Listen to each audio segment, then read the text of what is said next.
Hi, good morning, everyone.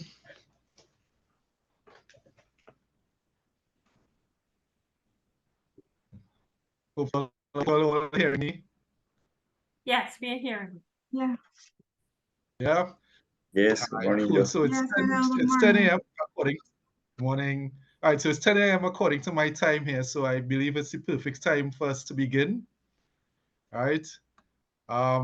First of all, I really want to say that this is, to me, a moment where I'm amongst friends. You know, I'm seeing a lot of faces that I know.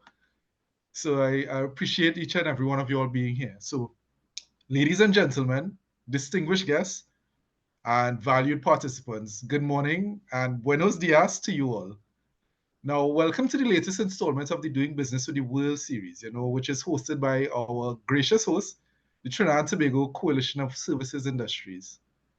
My name is Joel Juliet, and I'm honored to be your moderator for this exciting webinar.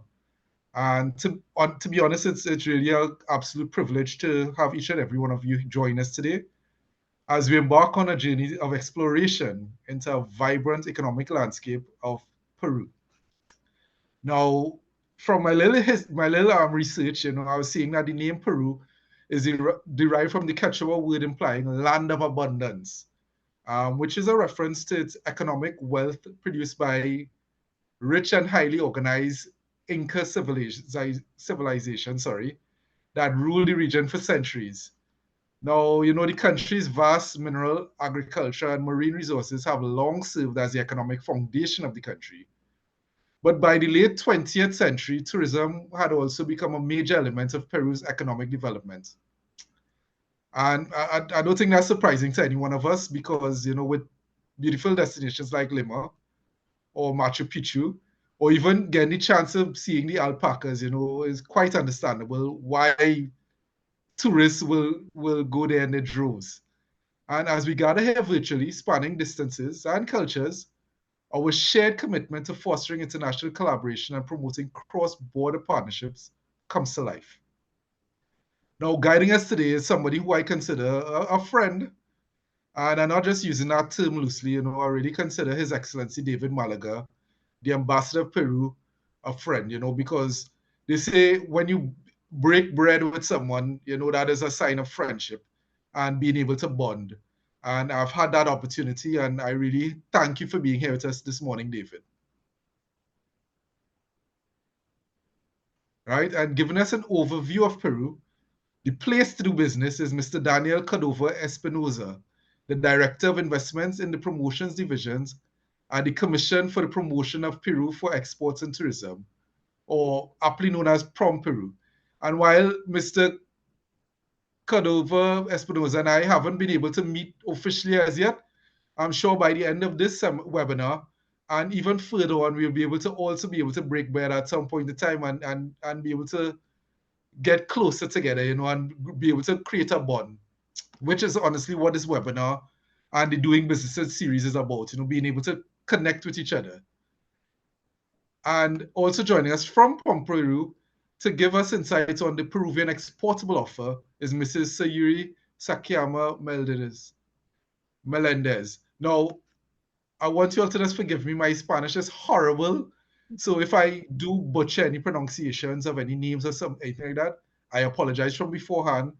But I really want to thank Mrs. Sayuri Sakiyama Melendez for being here with us. And she's an attorney at law and the International Business Administrator at Peru. And, I hope to be able to see Peru in person one day. And, I'm seeing you all across there, and I'm a little jealous that you all are across in Peru. But I want to give you all the opportunity to also come across here, because I'm sure you all are jealous on your side also, seeing Trinidad and Tobago and seeing the persons here joining you all. Now, this webinar is an opportunity for us to connect, and that would not be possible without the TTCSI. And so kicking off our program today is one of the hardest working people in this country, Vashti Gayadeen. Vashti, I also consider you a friend, and I do mean this when I say that. I think that you're one of the most hard working people in this country, because I see you constantly trying to help Trinidad and Tobago in terms of the landscape for service industries and export and import and that conversation. And being here in terms of the destination of Peru, I know it might be exciting for you, given your academic background of history and international relations. You know, Peru, sorry, is rich in history.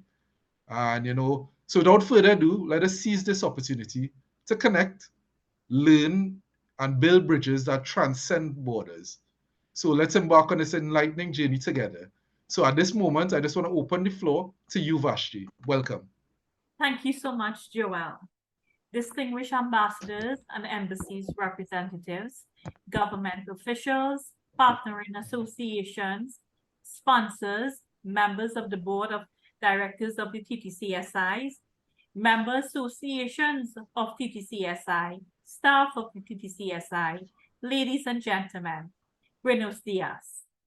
Welcome to the latest installment of TTCSI's Doing Business with the World series. Today, we will be stopping off in Peru as we continue our journey of learning what it takes to do business with the world. And as we've indicated on previous occasions, by the time our series is over, we would have covered at least 32 countries, spanning basically every continent on the globe, all of which are ripe with opportunity and eager to do business, and all of whom, like us, are saying we are open for business. So if you are a services sector firm interested in entering regional and international markets, come join us and learn how to do that with our special webinar series, Doing Business with the World. Before I go further, allow me to extend heartfelt thanks to His Excellency and the rest of his team at the Embassy of the Republic of Peru for all they have done to make today's webinar a reality.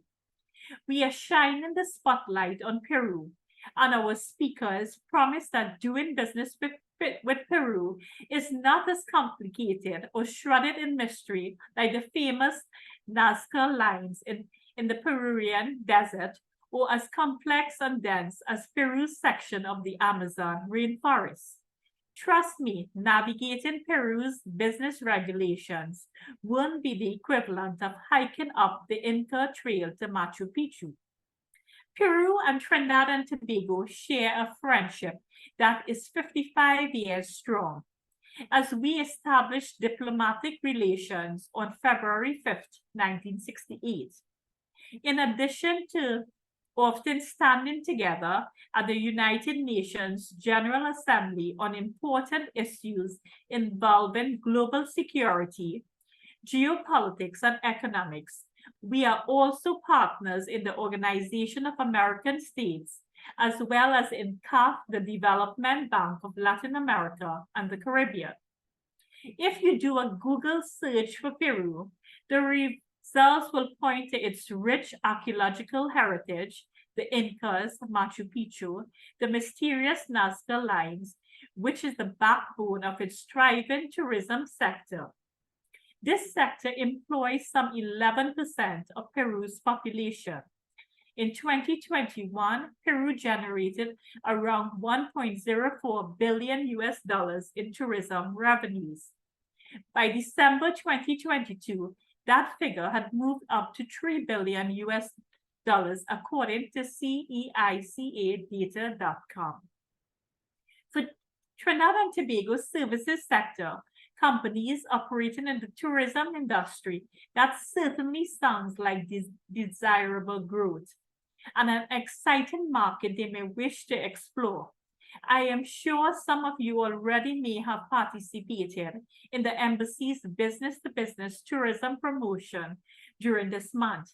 In addition, I know the ambassador and his team have been pursuing opportunities to share his country's tourism expertise with us, as well as to make it possible for more Trinidad and Tobago nationals to experience the vibrant mix that is the Peru tourism and cultural package. Services companies operating in the education sector should also take note that in July 2022, Peru and Trinidad and Tobago signed its first MOU for interinstitutional cooperation between both countries' national libraries, with NALIS and the National Library of Peru working together to protect and preserve both countries' documentary heritage, among other projects. I am aware that His Excellency and his team also pursued other areas for mutual cooperation and technical assistance in the education sector. However, it may be in the agriculture and fishery sector, especially in terms of Trinidad and Tobago's food security agenda, where there may be much more to explore. Indeed, Ambassador has gone on record as stating that Peru is eager and willing to share its expertise in these areas of economic activity. In an interview this year with the Trinidad and Tobago Guardian, published just before Peru's National Day on July 28, His Excellency remarked, and I quote, "We are offering Trinidad reliable exports at reliable prices to ensure food security," end of quote. And Peru has sought to increase its imports of fertilizer from this country, which is critical for its expanded agricultural sector. According to the United Nations Comtrade Database on International Trade, in 2021, Trinidad and Tobago's exports to Peru were valued at $7.88 million. As a matter of interest, the lion's share of those exports were organic chemicals and derivatives worth some $7.29 million, while inorganic chemicals, precious metals, compounds, and plastics also added roughly $500,000. The UN's Comtrade Database on International Trade reports that Peru's exports to Trinidad and Tobago during the year 2021 were valued at roughly $16 million.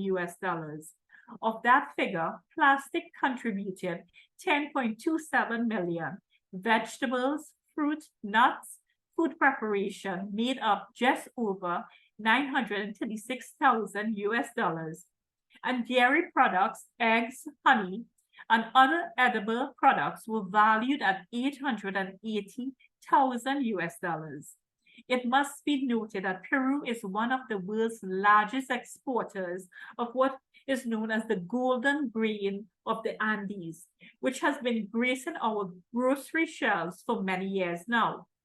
In keeping with both our country's food security agendas, I could easily see a boost to those figures I've just quoted in terms of Peru's importing of more of Trinidad and Tobago fertilizers and chemicals, and Trinidad and Tobago importing more of Peru's agricultural products. At this juncture, I must remind you that the rationale behind the TTCSI doing business with the World Series is to help small and medium-sized enterprises operating in the services industries in Trinidad and Tobago who are eager to expand into new markets to find new counterparts across the globe.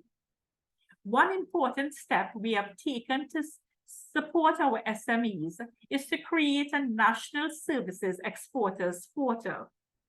This portal makes it possible for Trinidad and Tobago services sectors to be seen and make connections with services sectors firms in other countries, and is a critical pillar supporting our doing business with the World Series. I cannot overemphasize how vital it is that international services sector SMEs register on the International Services Hub.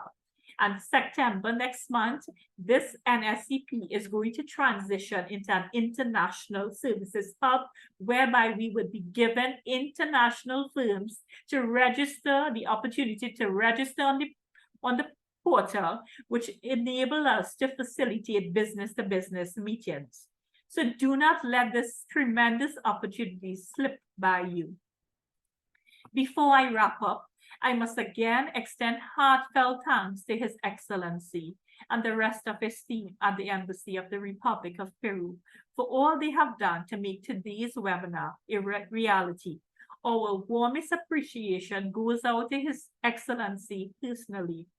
He has been determined in ensuring that the Peru edition of Doing Business with the World, and indeed the entire series, is a resounding success. From the beginning, His Excellency was very enthusiastic about TTCSI's Doing Business with the World series.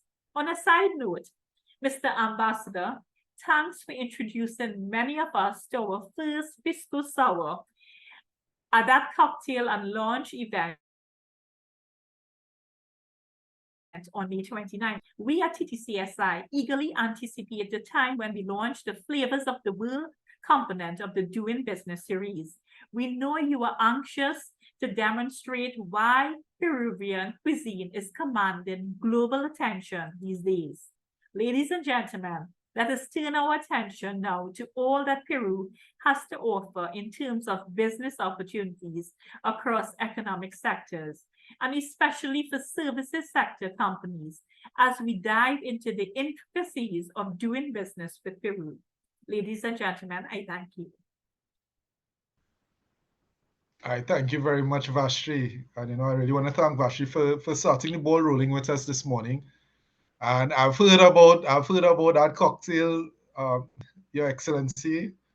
So I haven't been able to participate in it as yet, but I've heard great things about it. And this is a moment. Vashti would have mentioned it just now. I think that Ambassador David Malaga has been doing human service in terms of starting that conversation and continuing the conversation between trade relations and other relations between Trinidad and Tobago and Peru. And Ambassador has been here since 2020, and we have been able to meet on several occasions. And he has always shown that love and that vibrancy that we hear about people from Peru. And he has been flying the flag of Peru very high in Trinidad and Tobago. And I know, Ambassador, apart from being the ambassador of Peru to Trinidad and Tobago, you are also the ambassador of Peru to Guyana, St. Vincent and the Grenadines, designated to Barbados, Grenada, St. Lucia, and plenipotentiary representative of the Republic of Peru to CARICOM. So just saying that alone, I know it's a lot of work, and I know you have been constantly flying the flag of Peru high. So I just want to turn the floor over to you now, Ambassador. Good morning. Good morning. Good morning. Good morning, ladies and gentlemen. Good morning to the coalition members, and thank you to you all for being here with us this morning. Thank you very much to Mrs. Vashti Gayadin, Chief Executive Officer, and to Mr. Mark Echiel, President of the TTCSI, for immediately responding to the proposal of the Embassy of Peru for a presentation on Peru's leading fruit and vegetable exports. Thank you, Mr. Daniel Cordova, Director of Business Investment Promotion from Peru. And thank you very much, Mrs. Sayuri Sakihama, Subdirector of Commercial Promotion from Peru. Thank you for your presence here today. Vashti, thank you very much for your words. You have done a great presentation of what is going on in Peru right now, especially on the agri-business sector. And thank you very much, Joel. You're a friend. It is an honor to present to the members of the coalition the opportunities of cooperation between Trinidad and Tobago and Peru to work together to provide food security to our region. This July 28th, Peru celebrated the 202nd anniversary of its independence and 55 years of diplomatic relations with Trinidad and Tobago. Our sound, friendly relationship is based upon shared democratic principles and the search for global peace and the eradication of poverty. Food security of our population and the fight against poverty and malnutrition have become one of the priorities of all countries, and world peace and sustainable development are the essential conditions to achieve food security. Nowadays, it is urgent to adopt immediate strategies and measures to close the gap of the food crisis caused by the devastating effects of climate change, distortion on the transport chain, and armed conflicts that have generated a shortage of fertilizers in the world and inflation that is mainly reflected in the price of food. In the search for global solutions to international problems, regional unity and cooperation offer practical solutions to face the food crisis. The Embassy of Peru is co-hosting with TTCSI this webinar on the opportunities offered by the Peruvian supply of high-quality fresh fruits and vegetables to make visible the great biodiversity of food that is produced in our country, offering high-quality, sufficient, and varied supply of safe, nutritious, affordable, and sustainable food at all times. One of the great comparative advantages of Peru is that thanks to its agroclimatic conditions, it is possible to have a production of these valuable foods throughout the years. Vashti already said that Peru is a huge greenhouse. And in the last 5 years, I'm very happy to remark that in the last 5 years, Peru maintained the highest annual growth rate in non-traditional exports in the region, with an average annual expansion of 8.8%, mainly in agricultural products. Our non-traditional exports reached a record high of US $10.42 billion in 2022. Last May, non-traditional exports amounted to $1,398 million, an interannual increase of 0.2%, explained by the higher volumes shipped mainly of agricultural, fishing, and iron and steel products. Peru has become an important supplier of food to the main markets around the world. We are among the 20 biggest producers of fruit and vegetables in the world right now. Mainly driven by, mainly driven by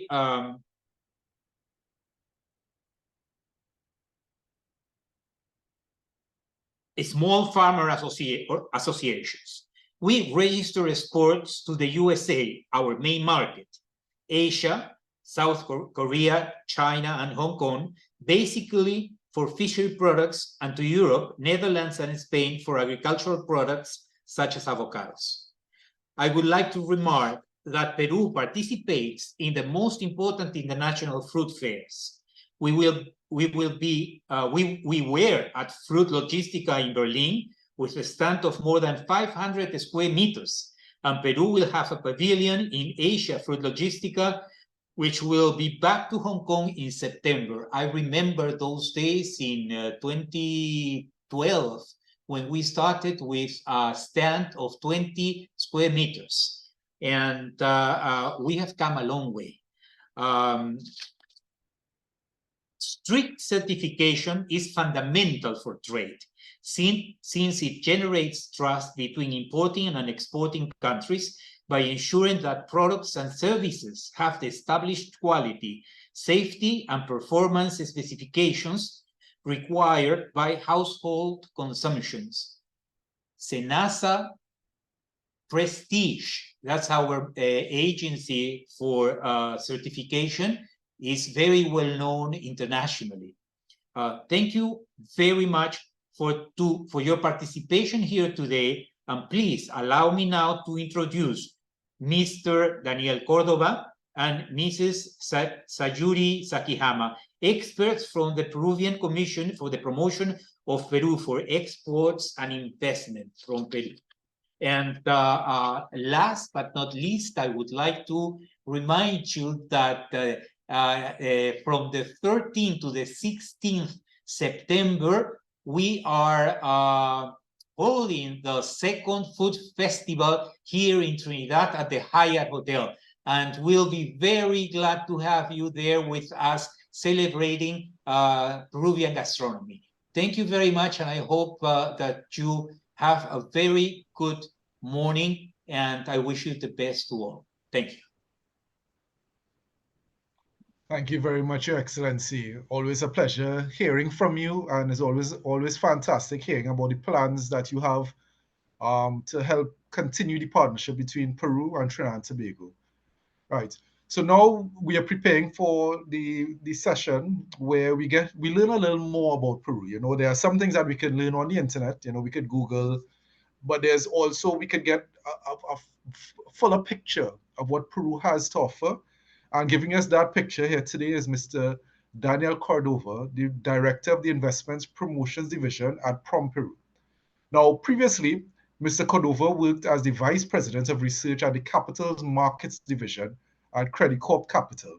And he's also the Chief Investment Officer and Head of Research at Advanced Capital Asset Management, Peru SAF. He's also the Head of Financial Planning and Investor Relations at BBVA Peru and the International Finance Manager at Unibanco, based in Sao Paulo and New York. Mr. Cordova, thank you very much for joining us this morning. Floor is open to you now. Thank you very much, Joel. It's a pleasure to be with all of you in this morning. Very important to strengthen links, business and commercial links between Trinidad and Tobago and Peru. His Excellency, Mr. David Malaga, thank you very much for being here with us, for hosting this event, and Ms. Vashti Guyadin, also Chief Executive Officer of TTCSI. A pleasure to be with you as well. Sayuri, a friend, very good friend from Peru, truly expert in terms associated to in the topic of Peruvian exports. So I would like to share with you a presentation that I have where we are going to go through the fundamentals of why investing in Peru from a macro standpoint. I'm sure that you now can see my presentation.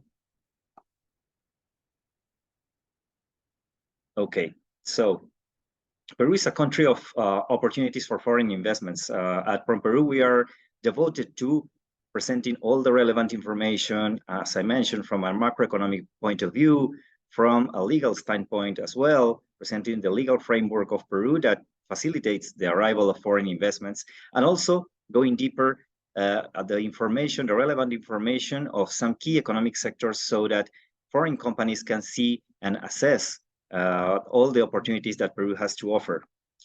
And we do this basically, just let me check. Okay. How do we present Peru? Peru is a very relevant destination for foreign direct investment in South America or in Latin America overall. And it's important to remind or to know that there are three main pillars for Peru that make our country one of the top destinations or top preferred destinations for foreign direct investment from abroad. Basically, Peru as a resilient country, Peru as a facilitator country as well for foreign direct investment, and Peru as a diverse country. And also we are going to talk as well about Trinidad and Tobago's potential as an investment partner for Peru. We're going to go deeper into each of these three pillars. Peru as a resilient country from a legal and macroeconomic standpoint. Peru as a country that facilitates foreign direct investment by allowing foreign companies the facilities and also quick ways to establish businesses in our country and also to relate to other business partners in Peru. And also here we're going to talk a little bit about the degree of openness that the Peruvian economy has with the rest of the world through the many trade agreements that Peru has been building in the last decades. And also Peru as a diverse country, diverse in terms of all the richness that the soils and climates and geological diversity of Peru can offer that facilitate also the development of many activities. In terms of Peru as a resilient country, this is the first pillar that probably you have been all aware in the past of Peru's outstanding performance in terms of macroeconomic variables or indicators. for the last 3 decades, almost 3 decades, that Peru has been an outstanding referent for all for Latin America in terms of the macroeconomic projections and in terms of its macroeconomic performance that the country has done. So, in terms of economic growth forecast, in this year and next year, Peru would be among the most dynamic economies in the Latin American region. Currently, the expected rate of growth for GDP in Peru hovers around 2.5 and 3%, depending on which institution is building those forecasts. But overall, here we can see numbers from the World Economic Outlook of the IMF, and also other multilateral institutions also have the same, around the same economic figures for Peru for this year and next year. So actually, this is a little bit away from the rates of between 5 and 6% that Peru showcased in the first decade, like around in the 1990s. But anyway, this performance is top compared to the rest of the Latin American region, and among the main or among the largest economies in the region, it's also an outstanding performance. Then afterwards, what can we say about the historical performance? So as I was mentioning, in the past 3 decades, Peru has been outstanding in terms of delivering over the average of the GDP growth in the region. So for the past 20 years, for example, Peru has delivered an average rate of growth of 4.6% of GDP growth, which surpasses those of other main or large Latin American countries, such as Colombia and Chile, for instance. And how does this compare to, or what does this say about Peruvian strengths in terms of the deployment of macroeconomic tools? This rate of growth has been the result of sound macroeconomic management in terms of monetary policy and fiscal policy. In terms of monetary policy, it's important to know that Peru's central bank is an independent entity, an autonomous entity, which has only one target or only one main goal, which is to maintain inflation between a specific target range, which currently is between 1 and 3% of annual inflation. So that's the target that the Peruvian central bank has had for the past 2 or 3 decades almost. And it has been delivering an outstanding performance on that regard. The Peruvian Central Bank has been recognized worldwide as one of the leading institutions, or one of the top performing institutions regarding the achievement of this goal. And of course, in the past few years, because of the effects of the pandemic worldwide, the inflation rate deviated to some extent from this target range. However, that's something that happened worldwide. Currently, the inflation in Peru is between 6 and 7% on an annual inflation, which is one of the lowest inflation rates in Latin America. And the expectations of the central bank, its forecasts, point out that by the end of the year, the annual inflation in Peru would be a little bit above 3%. So it would come up a little bit short of re-entering the target range. But the good thing also is that for next year, the average inflation would be is expected to be 2.4%. So that means that next year, Peru inflation will return to that target range of the central bank. And this is very important because this economic stability, or this price stability or inflation stability, has been an important element that all foreign investors have always highlighted about the Peruvian economy, because this allows them to accurately project what will be their expenses, their costs on a multi-year investment projects, for example. So this is something that has positioned Peru as one of the countries where investors feel more confident about in terms of the macroeconomic outcome that the country will continue to deliver in the near future. And also, well, on the other side, the fiscal policy. Fiscal policy has been also a main pillar of macroeconomic stability in Peru. the Ministry of Economy and Finance has been has had a solid discipline for the past decades as well. Very strict in terms of how it acquires debt. Also very strict about the pace of expenditures, the pace of public investment also. And on average, in the past decades, Peru's fiscal deficit has hovered between 1% and 2% of GDP. In some years also there has been a surplus of around 0 to 1% of GDP. So this has been also a very, very good performance, which, if you allow me to jump into the next, in this next slide, shows what has been the result of that in terms of the gross public debt projections, in terms of GDP.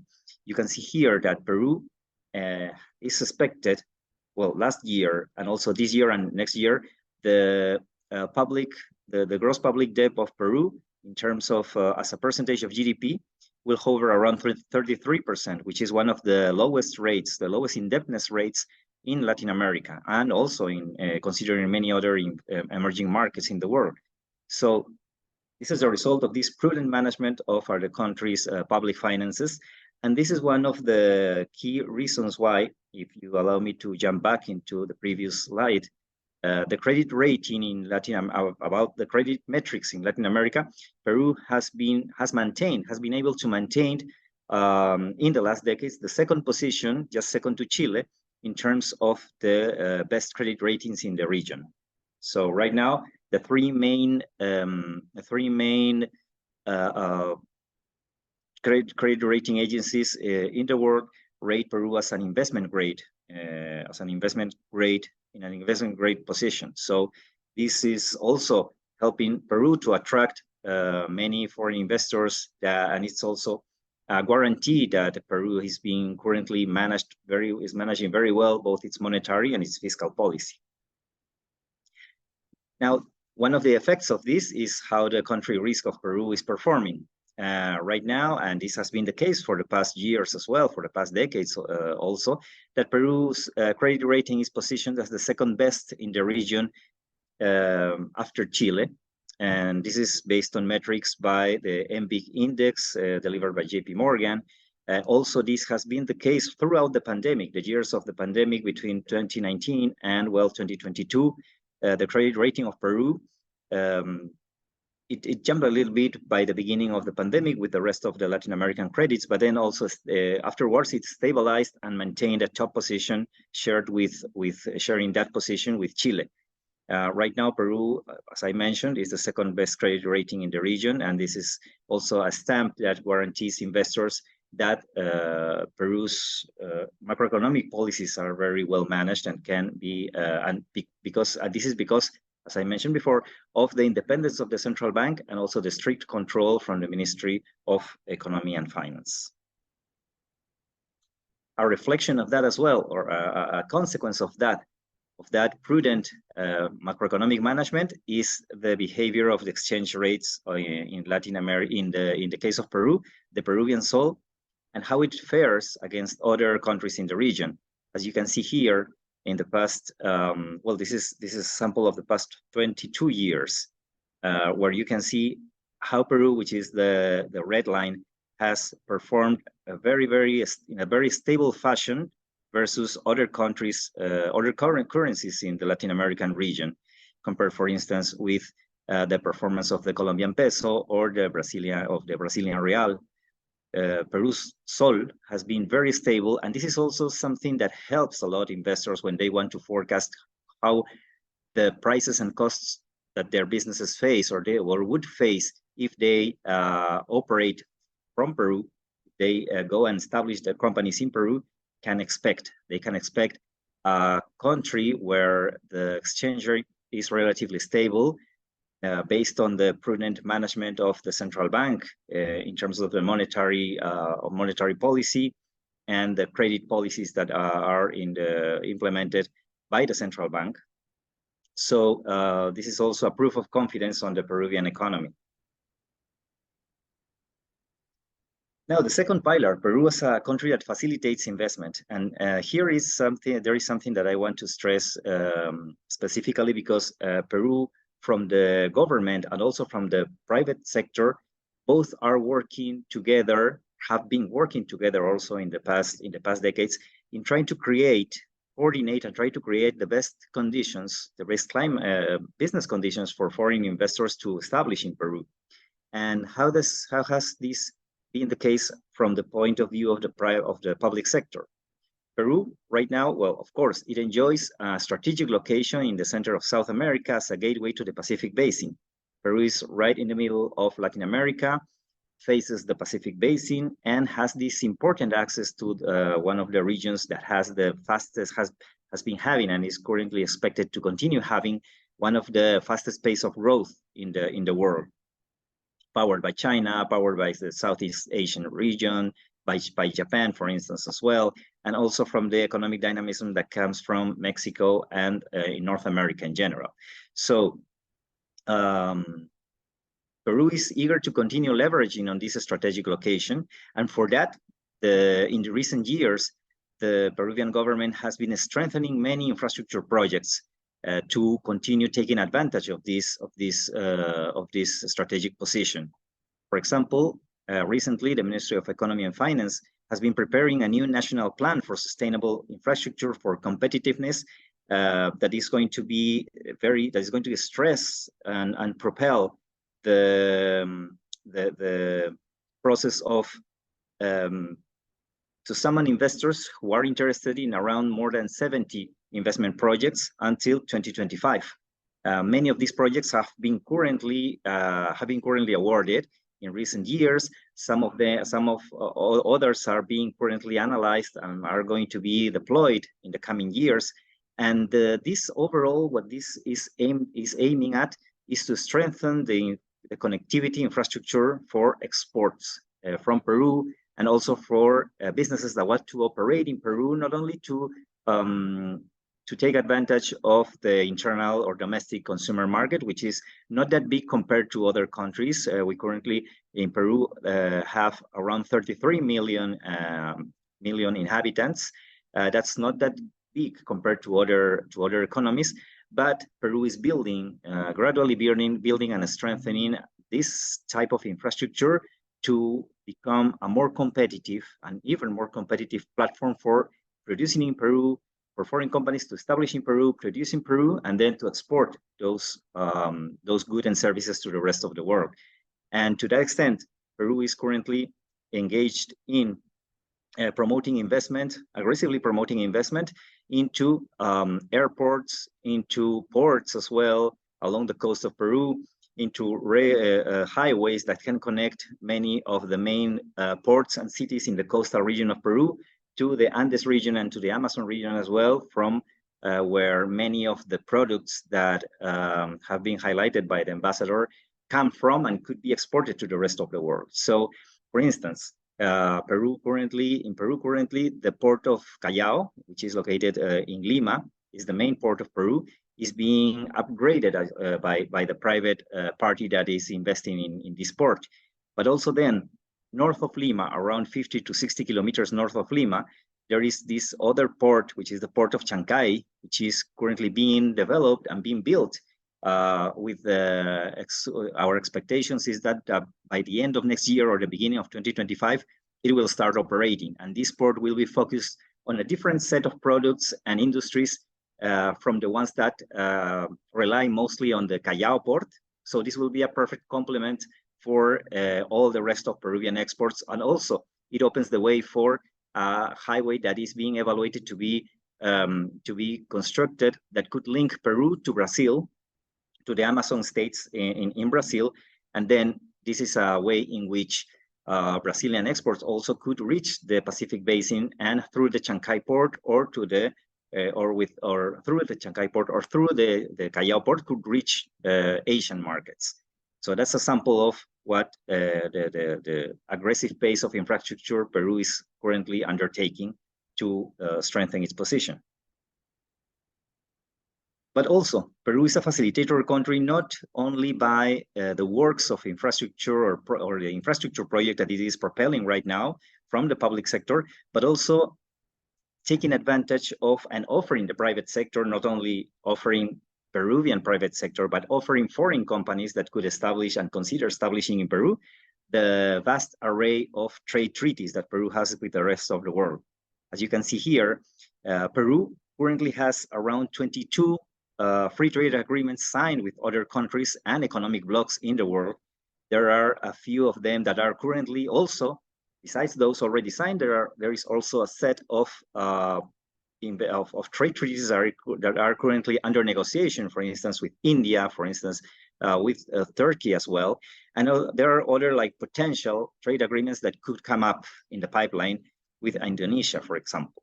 So this is just a sample of how open is the Peruvian economy. And this is something, what is remarkable about this is that from one administration to the other, even if one administration was, for instance, more inclined to right-ward policies or left-ward policies, but despite that, all administrations in Peru in the past decades have been very focused on maintaining the openness of the Peruvian economy and also to continue signing new trade agreements or perfecting the trade agreements that were already in place. So this is something of a national strategy that is being constantly pushed forward. And how important this has been for Peru, as you can see here, with these trade agreements that Peru currently has in place, we currently reach to, we have trade agreements with markets representing 82% or covering 82% of the world GDP. And also through these trade agreements, we reach out to around more than 40% of the world population. And how important those trade agreements have been for Peruvian exports.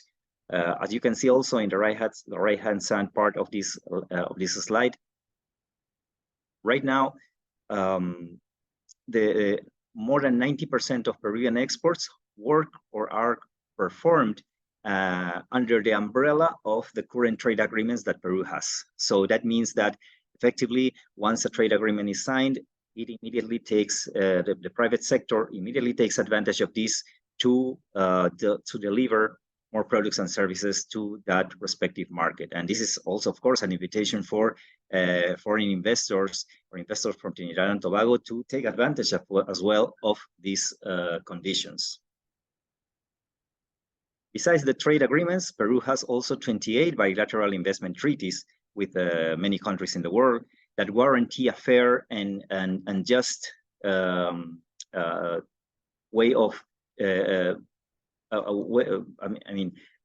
fair and just conditions for foreign investors, and in the same conditions that the Peruvian government offers these facilities to national investors. So we're going to see this in the next slides as well. But overall, what this means is that Peru treats foreign investors with the same conditions, same facilities, with the same degree of assistance, and also under the law, they are the same.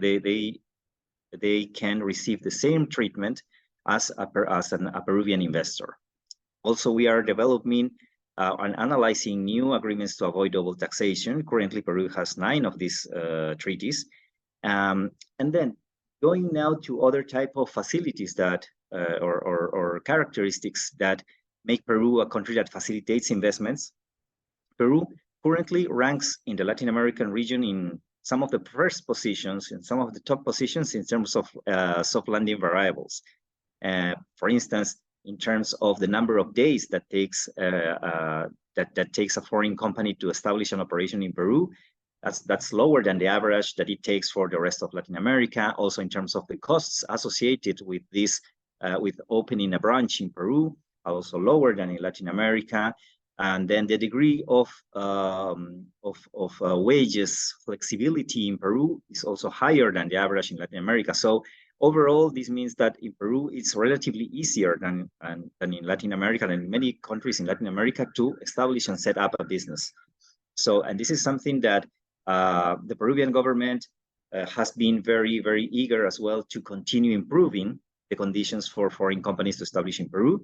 And for all procedures required for that to be easier and easier. I mean, that means that in the past years, many public sector entities in Peru have been automatizing many of their procedures so as to make easier for companies and individuals to take advantage of or to perform the activities, the business activities that they want to pursue.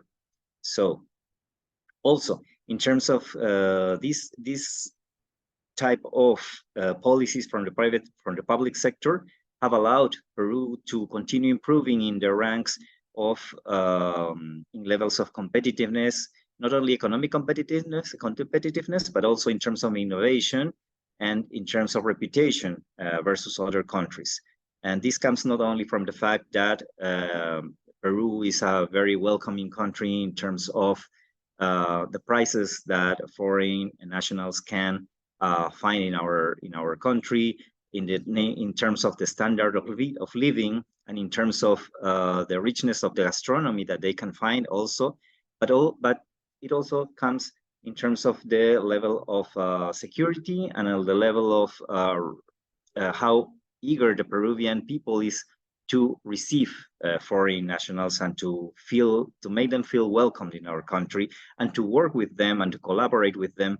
The Peruvian people, as probably many of you already know, are very easygoing, very friendly, and this is something that doesn't stay only in the on a personal level, but also translates also in business relations. So the Peruvian businessmen or workers are very open to share information, open to share ways of work, very, very proactive in terms of collaborating, and very entrepreneurial, not only entrepreneurial in terms of the drive that Peruvian entrepreneurs have to establish businesses or startups, for example, but also very entrepreneurial also when in terms of just working for a company. Very, very hardworking, Peruvians are very hardworking people, and this is something that foreign investors tell us constantly when they come and establish a business or start talking with many of their counterparties already established in the local market. So regarding the legal framework, as I mentioned before, Peru treats and aims at continue treating foreign investors the same way with the same benefits on a fair fashion compared to Peruvian investors. And this comes straight from the political constitution of Peru that guarantees the right to free enterprise, and also many of the legislative decrees that have come since then that guarantee a fair and equal treatment for foreign investors. But then also Peru is a facilitator country for foreign investments that want to explore opportunities in Peru because we aim at providing some incentives, tax incentive or sector incentives to foreign companies that would like to establish operations in Peru. We have the special regime for early recovery of the VAT, which is the RERA VAT, basically a refund of the VAT which has been paid during the execution of investment projects which have pre-operational stages of at least 2 years. So, and the minimum investment required for accessing to this tax benefit is $2 million. Then also we have the Works for Taxes scheme, which is mainly consists of credit for the private execution of public investment projects with regional and local impact. And the tax exemption that also Peru offers in its 4 special economic zones, mainly located in the south and north of the coast region of Peru. Besides that, there are sector incentives, which mainly consist of tax incentives in some economic sectors that could be attractive for foreign investments, such as food industries, manufacturing, and high technology. We have also a law that currently provides a lower income tax for the agricultural and agro-export sector, and then a deduction of up to 240% of the expenses related to research, development, and innovation projects, which is applicable to the income tax. So this is basically a tax incentive for companies that would like to engage in an investment project that has a component of innovation and research in Peru. Finally, why invest in Peru in terms of the third pillar? The third pillar deals with a diverse country. Peru is a country which has a biodiversity that provides comparative advantages to foreign direct investment. We have to remark here that Peru is one of the most diverse countries in the world in terms of ecosystems, species, natural resources, indigenous cultures, in terms of climates, ecological soils, productive ecosystems, and then this opens many alternatives for foreign investors to come and invest and expand its operations across many sectors in Peru, ranging from tourism, several tourism segments, all the way to many agricultural and fishing products, for example. Of course, this comes at the Peru also is very eager to promote foreign investing coming into our country, but also that this investment behaves in a responsible fashion so that this richness and these natural resources could be sustainable.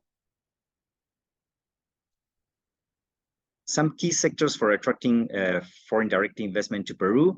I would like to briefly talk here about tourism, food opportunities in tourism, in food industries and manufacturing overall. But of course, from Peru, we are eager to listen to foreign investors and foreign companies who would like to explore probably opportunities in other industries and sectors besides the ones that I'm going to talk right now. So, and just making a parenthesis, I would like to encourage all of you, if you have an investment project that would like to explore the opportunity to develop that project in Peru or to contact Peruvian counterparties, we are eager to listen from you. What are your main concerns, your main interests, and then helping you all the way to connect with the relevant parties in Peru. So we cater investors to go to a whole set of economic activities, not just the ones that we are going to briefly talk here as a sample of what we can offer to foreign investors. Food industries. Why invest in food industries in Peru? As I mentioned, Peru is a mega diverse country with soils and climates suitable for different crops, excellent conditions for the exports of high quality fresh fruits, for instance. And also, it's one of the countries with the greatest biological diversity based, for example, in the coastline of Peru, which provides access to more than 1,000 species of fish, with potential for human direct consumption. But besides that, also Peru, based on the ample supply of energy sources that Peru has, both from natural gas and also from electricity generated by hydroelectric projects, for example, then Peru is able to deliver one of the lowest costs in terms of the provision of these or the access to these basic inputs such as electricity, water, natural gas. Natural gas rates are among the lowest in Latin America. So this also creates a very strong economic incentive for companies to explore installing a plant or a manufacturing facility, for example, in Peru. And there are tax benefits that apply to this sector. For example, the law 27037, which is the law for promoting investments in the Amazon region, which is the area where you can see in the map here, by the right-hand side of the map, the regions of Loreto, Ucayali, Madre de Dios, Amazonas, San Martin. Those are the regions in Peru that compose the Amazon region. So we have here a whole set of chain values that are being developed in Peru along the coast and the Andean region, which we would, if your company is more interested in exploring in a deeper detail what opportunities Peru can offer in the food industries area, then we would be eager to start a conversation and explain like the going deeper into details of this sector. Tourism. Why invest in tourism? Peru, of course, is a very well-known reference in the tourism activity. With a favorable performance compared to other countries in Latin America. Recently, it has been, of course, hit by the pandemic, but now is recovering gradually from a couple of years ago. It's committed to the sustainability of the planet. It aims at becoming an air trade hub for the Pacific. And of course, there are top cultural and gastronomical destination in Latin America. Of course, the diversity that I was mentioning as well provides a foundation for Peru to develop or that in Peru can be developed many segments associated with tourism, for example, adventure tourism, gastronomical, cultural, historical tourism, wellness tourism as well. So Peru currently has more than 250 thermal sources of hot water, which could be the basis, the regional basis for developing, for example, ecologies or resorts around these facilities for the wellness tourism segment. So this is something that currently Peru is strong in terms of providing infrastructure, hotel infrastructure around the area of Cusco, Machu Picchu, but then there are other regions of Peru which are very high potential for attracting tourists, which are currently developing an interesting hotel infrastructure around those sites or those locations. So this is also as well an invitation for foreign investors in this sector to explore where they can establish a hotel or an ecolodge, for example, in areas other than Cusco. And manufacturing also is a sector that in Peru is growing constantly. It was also hit by the pandemic, but then now it has begun to recover in 2021 and continue its recovery in 2022 in terms of the level of activity. And manufacturing in Peru, basically, there are 4 areas where we can identify strong investment opportunities for foreign companies related to manufacturing activity. The mining sector in Peru is very strong, very recognized worldwide. And the ecosystem of companies which provide products and services to the mining sector in Peru has been growing steadily in the past years, taking advantage of Peru being, for instance, the second largest producer of silver and copper, the first producer of gold and zinc in Latin America. So there is a strong expertise being developed in Peru, a lot of opportunities for foreign companies to be in a part of the development of the mining sector. Also related to the mining sector is the metalworking industry in Peru, which provides intermediate and final goods to the automotive, agricultural, and mining manufacturing industry, of course. Then the containers and packaging industry, which has been positioned in second place in Latin America because of the competitive operating costs that Peru has to offer or can offer in this sector. And finally, the constructions material industry. This industry is worth to mention that it has achieved a significant reputation in the Latin American region, and also many of its products have been very well regarded, and many of the and also the labor force dedicated to this industry is very well recognized, and constantly there are companies from Europe or from the US that offer Peruvian workers in the construction material the opportunities to go and also share their knowledge with companies in those regions. So here, many of the products from the containers and packaging and from the construction materials industries have been, the exports of Peruvian products from these industries have been increasingly have been growing in recent years to other neighboring countries in the region. And finally, Trinidad and Tobago. I'm sorry if I took too long for my part, but I'm just about to wrap this up. Trinidad and Tobago as a potential investment partner for Peru. Well, here, as you can see, these are some of the soft landing variables that I was mentioning at the beginning of the presentation, in which Peru occupies or is located among the top positions in Latin America or South America as well. For example, in terms of the effectiveness to register a commercial property, in Peru it takes less than 8 days to do that, while the average of Latin America is a bit more than 40 days that it takes to do that task. Also, the flexibility of the salary determination in Peru is higher than in the average of South America. Costs are significantly lower for setting up or starting up a business in Peru, and the total number of procedures, the degree of administrative hurdles that you can find in Peru are lower than in other countries in Latin America. So this create at least the basic conditions that could make Trinidad and Tobago companies worth to look into Peru as a next destination to setting up their businesses or subsidiaries. But then also I was also looking at the information from Trinidad and Tobago, and just to of course, you might know these numbers, the main industries that contribute to the GDP of Trinidad and Tobago.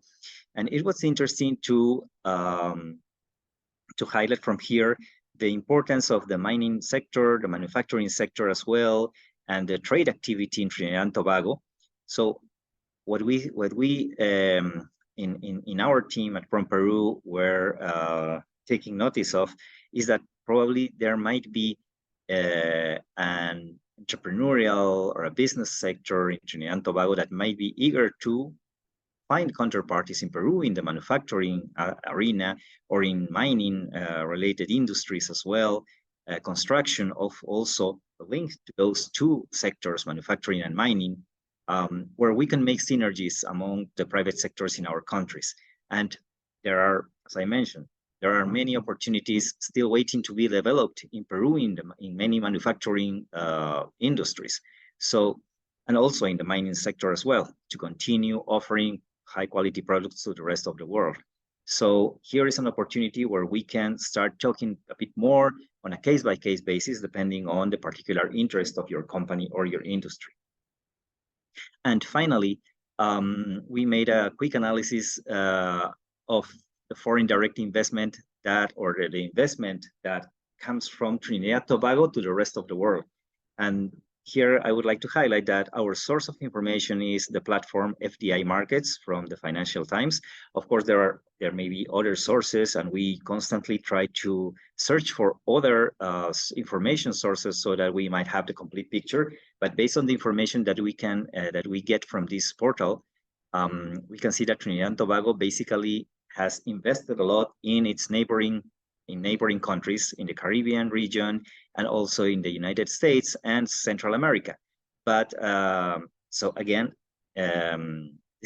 we see this as an interesting opportunity where probably the next destination for Trinidad and Tobago companies could be Peru, and would be interesting for us to start conversations with companies from Trinidad and Tobago, so as to present in a deeper detail on a more and also on a sector-based information about their specific fields of interest to start building business synergies with Peru. So again, well, thank you very much for listening to me, and I would just like to stress that we are here to help and to provide information and assistance on a very specialized and individual fashion. Thank you very much again, Mr. Ambassador, for this opportunity.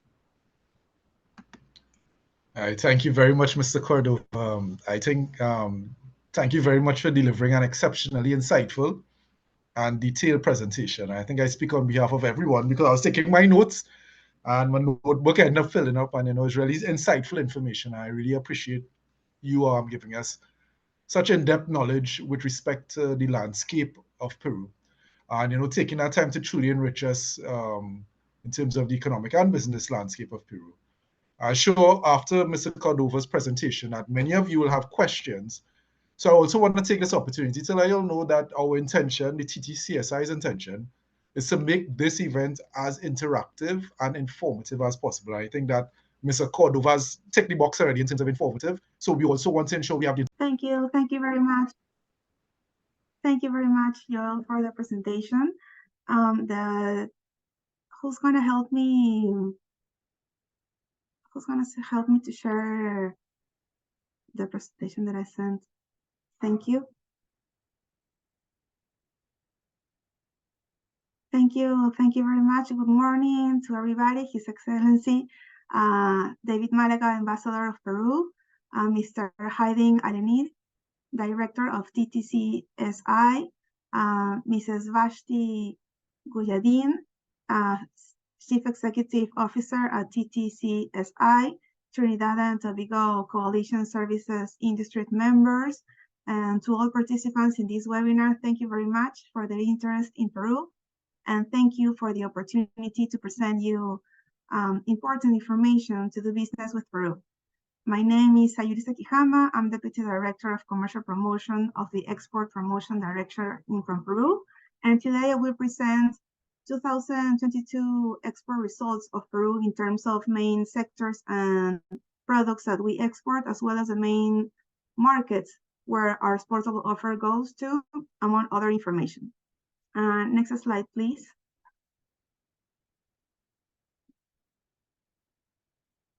Okay, thank you. Yeah, the next slide will show Peruvian exports in general information. The first one is general exports that includes mining and energy sectors. And the second slide will be showing non-mining and energy sectors, which are the non-traditional industries that we support from Peru. So in this slide, we're going to see Peruvian exports.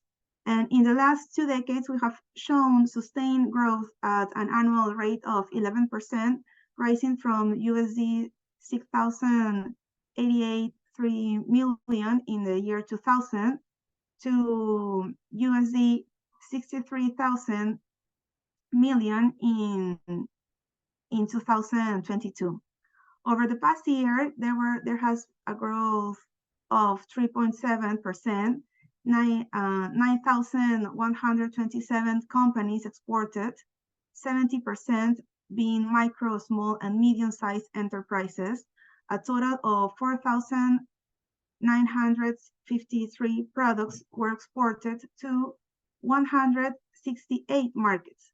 The contribution of exports to the GDP during 2022 is estimated to exceed 26%.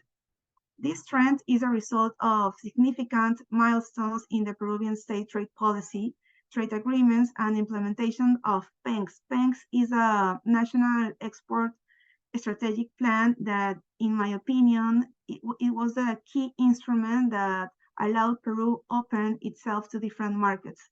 Capacity building and trade promotion efforts carried out by MINCETUR, that is the Ministry of Tourism and Foreign Trade, and PROMPERU, that is the agency that promotes tourism, foreign trade, and also investments to Peru, are key actors for these results.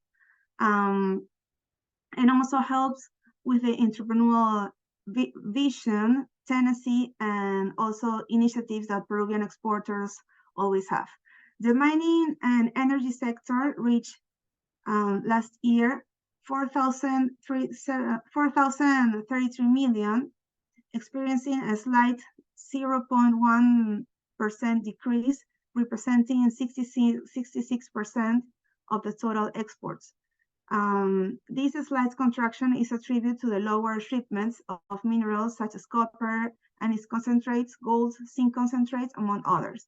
In the next slide, we are going to see the non-mining energy sector exports, and they reached a total of 21,190 million, showing a growth of 12%, representing 34% of the total exports. Throughout 2022, 9 out of 11 sectors that comprise it demonstrate growth. During this period, a total of more than 8,000 companies, 71% being small and medium enterprises, exported more than 4,000 products to 1,165 markets. The primary destinations of our exports United States is our main business partner, with a growth of 19%, followed by China with a growth of 1.3%, Netherlands, that is a door to Europe for us, with 3.6% growth, Chile, our business and neighbor country, with 10%, and Ecuador, also neighbor country, with 44%. In the next slide, we're going to see the records of exports. These achievements that Peru attained during the year 2022 can be summarized as follows. 5 non-mining energy sectors, set records.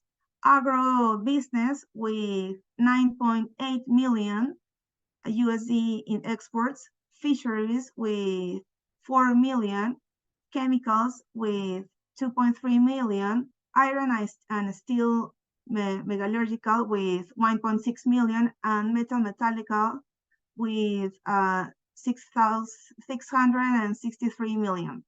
24 destination markets marked record heights, noteworthy among them being the United States with 8.6 million, Japan with 3.0 million exports, and United Kingdom with 2.3 million too.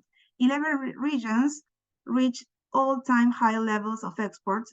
Regions inside Peru, that is the region of Ica, Arequipa, Cusco, La Libertad, Piura, Moquegua, Lambayeque, Loreto, San Martin, Ucayali, and Amazonas. Most of them are located, they are located in different parts of Peru, but most of them have also these particular diverse of ecosystems. And 1,018 products achieved historic records, including stand-up examples such as fresh blueberries and fresh grapes also, and non-aligned zinc. In the next slide, we can see how we are connected to the world. Commercial openness is a state policy that has been maintained for over 20 years, and it has contributed significantly to the results shown in Peru exports, as well as Daniel showed also in his presentation before. Peru has 22 active trade agreements connecting with 57 markets, covering over 91% of the total exports of the world. 6,410 SMEs benefit from these agreements, representing 82% of regional businesses. Peru holds active trade agreements with most important trading partners such as USA, China, the European Union, Chile, Mexico, Costa Rica, and Panama. To achieve greater integration into the global trade, Peru is part of the plurilateral initiatives such as Comunidad Andina, also Pacific Alliance, and the Comprehensive and Progressive Agreement to Trans-Pacific Partnership, CPTPP, composed of 11 of the most dynamic economies in Asia-Pacific region, including Japan, Australia, Canada, Singapore, among others. Regarding new trade negotiations, efforts are underway to deepen the trade agreement with Brazil, establish a trade agreement with Hong Kong, and welcome the UK as section to the CPTPP. In 2024, Peru will host the Asia-Pacific Economic Cooperation Forum. Now we're going to see some of the records. Peru continues to maintain leadership to position at both the global and regional levels. It boasts over 44 products among the top 10 international suppliers. Leading exports of fresh blueberries, fresh grapes, quinoa, asparagus, dyewood extracts, and is the second largest exporter of processed squid, fresh avocados, Amazonian nuts, canned asparagus, and canned artichokes. Third largest global supplier of escallops, calcium phosphates, whole capsicums, canned hearts of palm, frozen mango, and weaklings mandarins. Fourth position globally in shipments of frozen trout fillets, molded wood, boric acid, and fresh mangoes. And in the Latin American region with parquet flooring and freezes. And fifth position globally in export of frozen squid and flying fish roe. In the next slide, please. Now we are going to take an overview of the main exportable sectors of Peru, and we're going to start with agribusiness. Next slide, please. Thank you.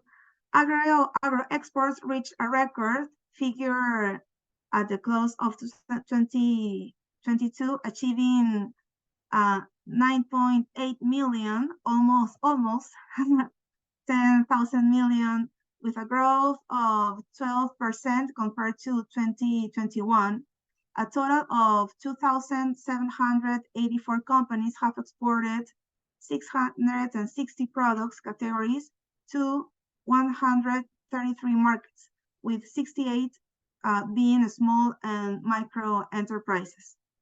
The main destination markets of this sector is United States, with a growth of 16%, Netherlands with, Netherlands decreased a little bit last year with 2.5% less, and Spain grew with 3%.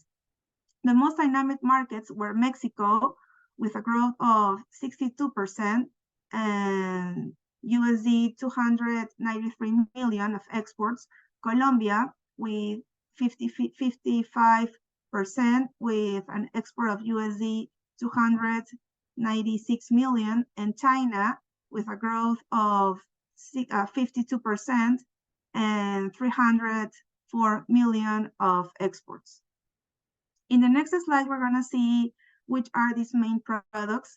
We have 660 products exporting. The main products in the sectors are fresh blueberries, with 1,366 million, which is an increase of almost 15% due to last year, with notable shipments to China and Taiwan. Then the second one is fresh grapes. Fresh grapes, right now we are exporting 1,362 million. That has grown 8.9% compared to 2021, and reaching new destinations like Greece, Sweden, Qatar, and this year we opened to Japan the exports of grapes. And the third one is green coffee beans with 1,231 million exports and 60% of growth, with shipments to Japan, Nordic markets, and China. Here in coffee, we can say that we are one of the main exporters of this coffee that is certified coffee. Most of the production of Peru of coffee is totally certified with fair trade certifications. And well, in the fourth location is fresh avocados, surpassed 895 million USD exports, diversifying shipments to markets such as South Korea, Thailand, Bolivia, Colombia, Lebanon, Mexico, Saudi Arabia, and Argelia. And also, well, we have the asparagus that we are known worldwide because of the quality of our asparagus. The most dynamic products were canned pineapples that has a growth of 200. Yes, in the same one. Yeah, the most dynamic products were canned pineapples with 260% of growth. Then we have Tahiti limes, also with 60% growth. Then prepared olives with 45% growth. Sweet biscuits, 33% growth. Architects with a growth of 27%. Paprika, 27% also, and among others. In the cocoa and derivative categories, cocoa powder saw a growth of 37%, with a value reaching almost 32 million USD in exports, driven by shipments to Mexico, Chile, and Bolivia. And chocolates and other preparations totaling 46 million USD in exports, recorded a growth of 44% due to sales to the United States, Canada, Chile, Bolivia, and Ecuador. In the next slide, we're going to see fisheries industry, which also is one of the main industries of exports in Peru. In the next slide, please. Fisheries exports reached a historical record in 2022, totaling 4,023 million, with a growth of 4.4% and expansion of 13.5% compared to pre-pandemic levels. The main destinations markets are China with 300 million exports. Then we have United States with 263 million exports. Spain is also a key partner for exporting fisheries and entering to the European market. Right now we're exporting 235 million USD. South Korea is also a key player with 206 million exports, and Japan with 115 million USD exports. It has grown more than 50% due to 2021. Among the most dynamic markets, Lithuania stands out with a growth of 206% and 5.4 million exports due to higher placements of frozen squids and trouts. Ivory Coast also with 188% growth, 22 million of USD exports. Cameroon with 14 million of USD exports due to the increased demand of pelagic fish like frozen horse mackerel.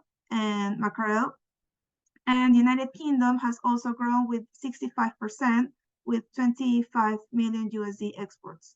In the next slide, we're going to see 135 products of fisheries that we are able to export to different parts of the world. Among the main products in the fishery sector, notable items include squid with 610 million, a growth of 4%. Frozen prawns with 275 million to 74 million with 10% growth. The flying fish roe with 115 million, 28.2% growth. Mahi-mahi fillets with 109 million, 38.2% growth, and also frozen escallops with 303 million.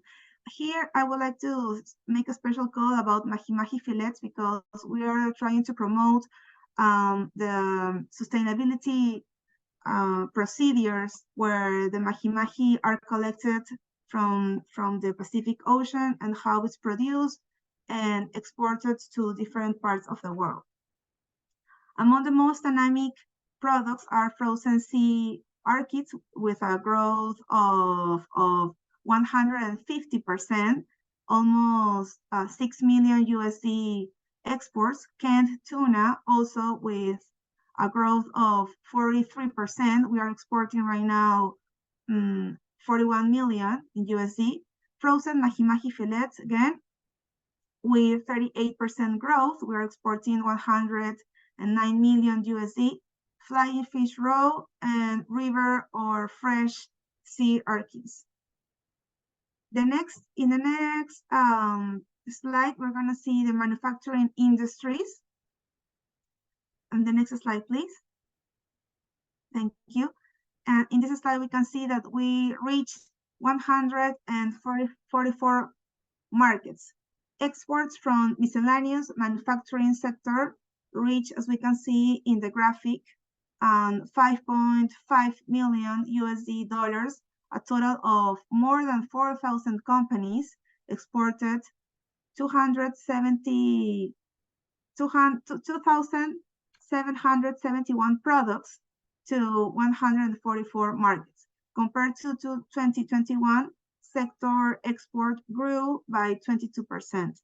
The main destination markets experienced growth like United States, Chile, Colombia, Ecuador, and Bolivia. And the most dynamic markets were Croatia, Bulgaria, Turkey, and Saudi Arabia.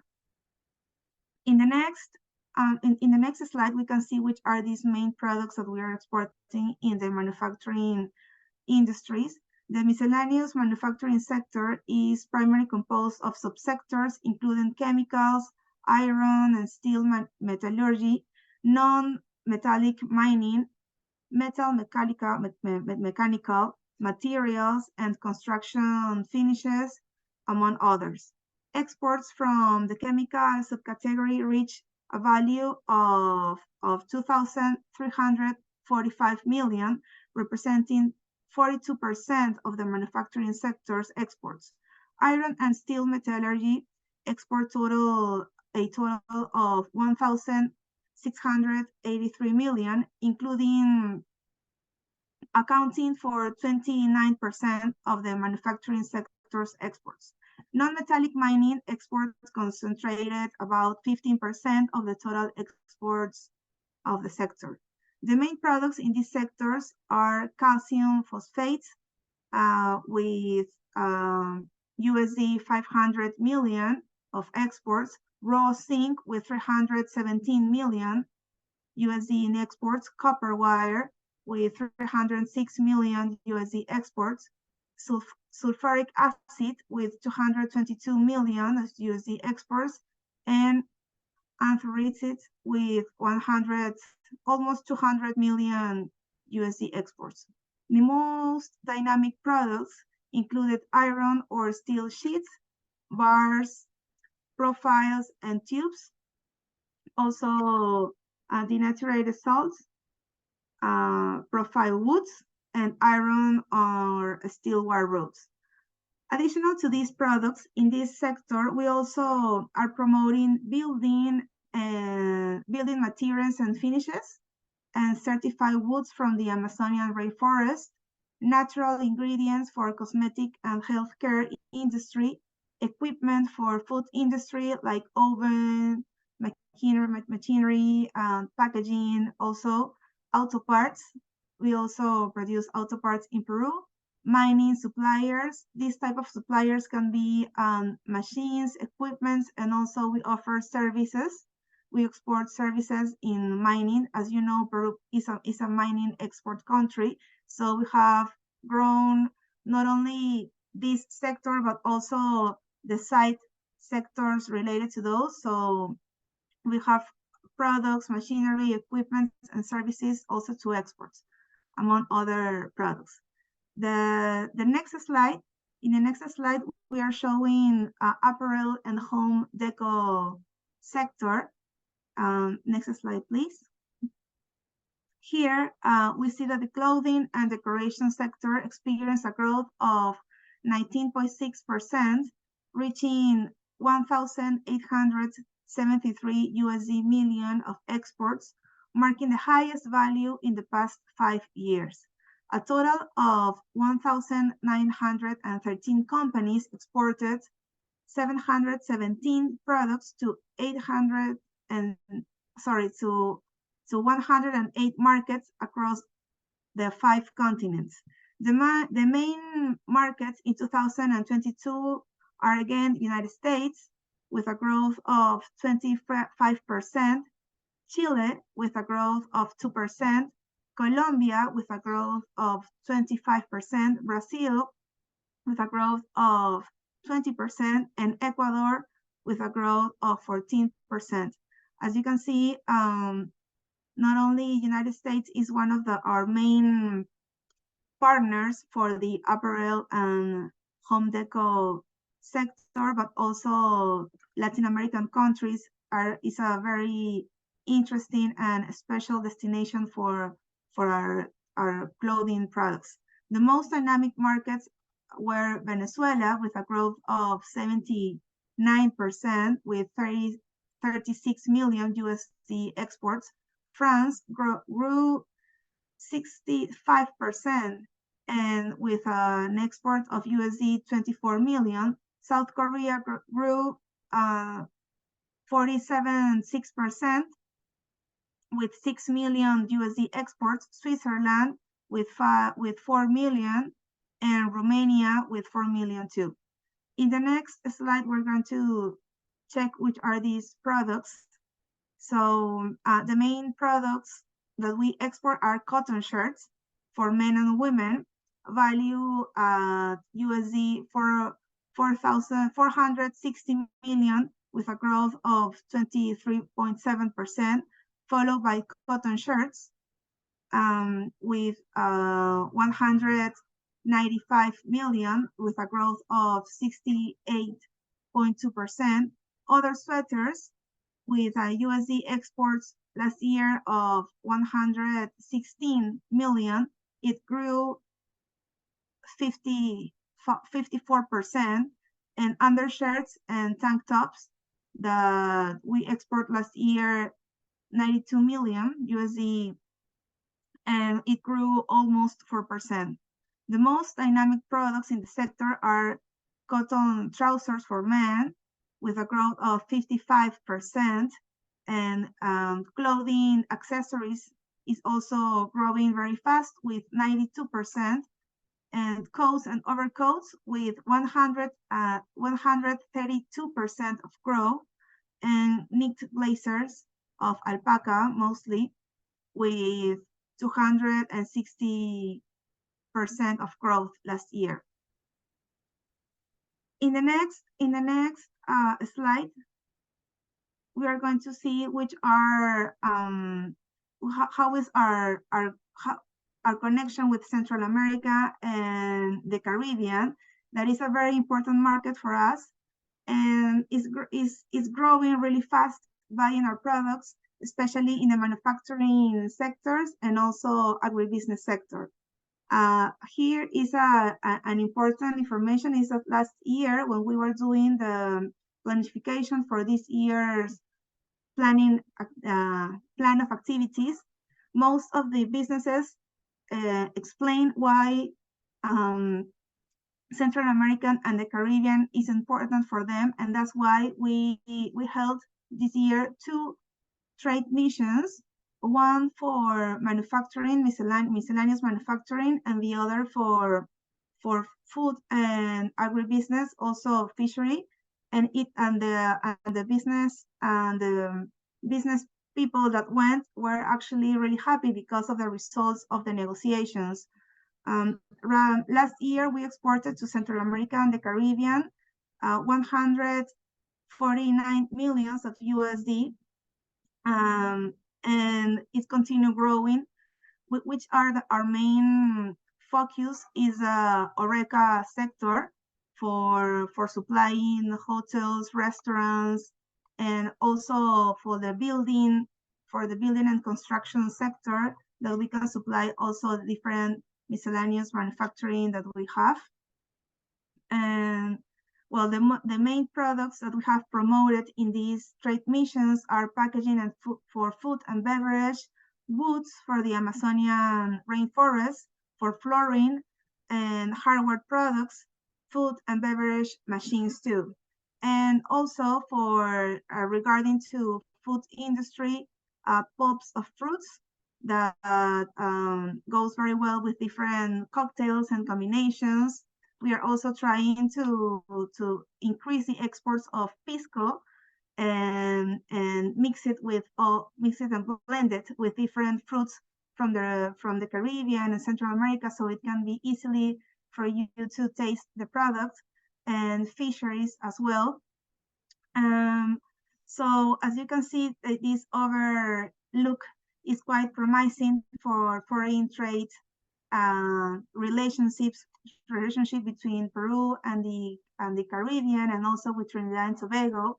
And we are particularly really interested in continuing doing these trade missions. And well, this year we went only to 3 countries.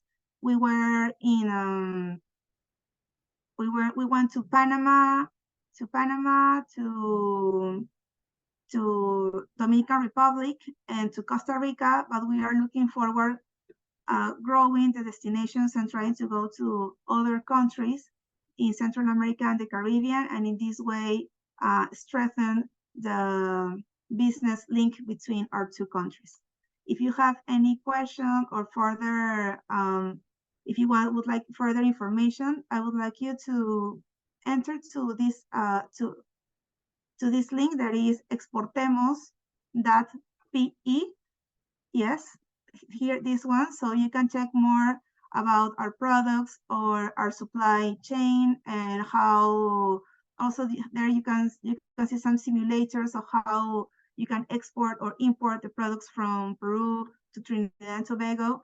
And also, if you have any other further information, I will be answering the questions right now, but also I will leave my email to the TTCSI committee so they can share it with you. Thank you. All right, thank you very much, Mrs. Sakihama Melendez.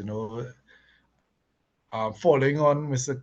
It has really been insightful in presentations, and you have really given us the landscape of what it is we can expect, or what we can see looking in terms of Peru's exports. Your presentation was very illuminating, and it really helped my understanding of the landscape, and I'm sure it would have helped others that are on the webinar today. So I really want to thank you for that. Thank you for that insightful and in-depth presentation. Right, so now we're going to go to the section where you get to ask your questions. As I said, we're going to try to make this as interactive as possible. So you can always utilize the Q&A section at the bottom of the toolbar. And before we proceed into the Q&A section, one of the valuable things in this webinar series is that the people who attend, is really, it really is quality. And I just want to highlight some of the persons in attendance today and just welcome the Ambassador of the Dominican Republic, Mr. Wellington Ben Cosme. Welcome, Ambassador. Also have the Ambassador of Mexico, Victor Hugo Morales. Good day, Ambassador. Welcome also. And also have the Ambassador of Venezuela, Mr. Alvarez Enrique Sanchez Cordes. Welcome, Ambassador. And with that, before we proceed to the Q&A, I just want to give the opportunity if any of the excellencies would like to say something before we proceed. If you want to, just want to give a couple seconds, a couple minutes to just open the floor to the excellencies who are present.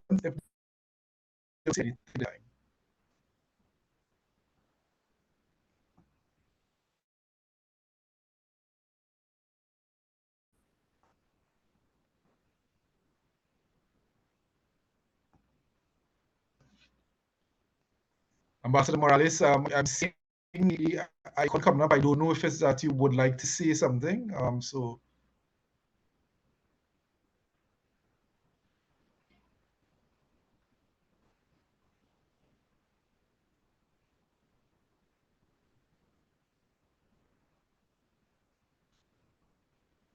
All right, so in the interim, I'll just have the ambassadors on standby still, but I just want to move on to the Q&A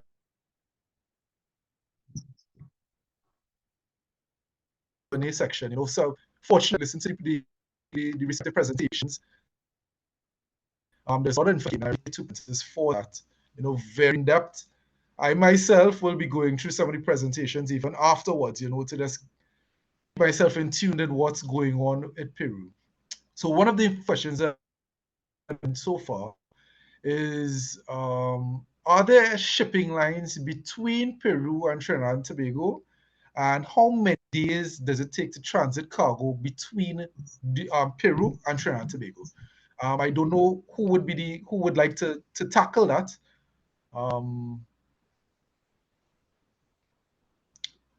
David, I don't know if that's something you can tackle. Hi, Joel.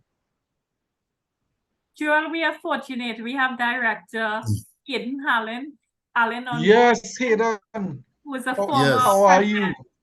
Of the I'm good. Okay, thank you very much. Thank you very much, Joel. Ashley. Yes, Joel, I think that we have our expert from Copa Airlines, which and who would like to say something about the daily flights that Copa offers from Lima to Port of Spain, and it takes less than 14 hours, and all the services that they offer. I don't know if Joshua is here right now. Okay. All right, so can we open the floor for Joshua? Also, Hayden, as soon as Joshua is finished, I would like to get your perspective on this also, please. Morning, Hayden. I say we are amongst friends morning, today. Joe. Yes.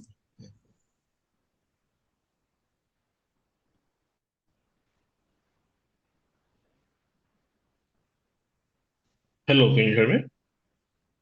Yes, we are. Good morning. Hello, thank you so much. Thank you, Ambassador. And thank you to all the speakers. It was really good hearing and listening about all the information that you were sharing. As the ambassador mentioned, yes, with Copa Airlines, we have daily flights from our hub in Panama to Port Spain and from Port Spain to Panama. We are currently serving also daily flights from Peru to Panama, which is our connecting point. So the transit that we are utilizing or that we're having now for cargo is going between 24 to 48 hours, and it could be even less than that if we can schedule the flight, for example, to connect the same day. Our flights from Panama to Port Spain are leaving from Panama at 9:30, so we can connect the cargo from Peru to Panama in a flight that is coming, let's say, between 12 o'clock and 1 p.m. And then from there, we can connect the cargo to Port Spain this same day. So we are very proud of the timeline that we are using for the cargo, especially for produce like fruit and vegetables that we know that they need to have a temperature control room, and also they need to be following all the process. So yeah. All right, thank you very much. Thank you very much, Joshua. Ambassador, thank you also for highlighting that. All right, so I just want to turn now or give the opportunity to Director Hayden Alleyne. And if just to put it into perspective, Director Alleyne is the immediate past president of the Shipping Association of Trinidad and Tobago. So Hayden, just give us a little idea, like what in terms of the shipping times, what can we anticipate? How does it run at this point in time? Yeah, good morning, everyone. First of all, really informative session so far. Yes. Joshua spoke to the air side of things. On the shipping or slash ocean side of things, we have a number of lines that have services from Peru to Trinidad, albeit there are typically a couple of stops in between. So most of the times they will probably have to go to Panama first, then some sort of stuff through, or Colombia first, then some sort of stop in Panama, and then after that you can come to Trinidad and Tobago and the wider Caribbean. So we do have MSC, Mediterranean Shipping Company, Maersk, Seaboard Marine, CMA, CGM. Those will be the major lines that have services out of Peru to Trinidad. And typically the transit time, you're looking at 25 to about 40 days. So it's not the shortest transit time, particularly if you're dealing with produce and so, but still we have technology to do with that with refrigerated containers and all of that. So yeah, that's it for my information piece. Yeah. All right. Thank you very much, Hayden. And honestly, this has been a very, very informative session. I think that I've learned a lot to digest. I think the Excellency Corridors, I don't know if I saw that you were trying to unmute the mic a moment ago. I just want to confirm.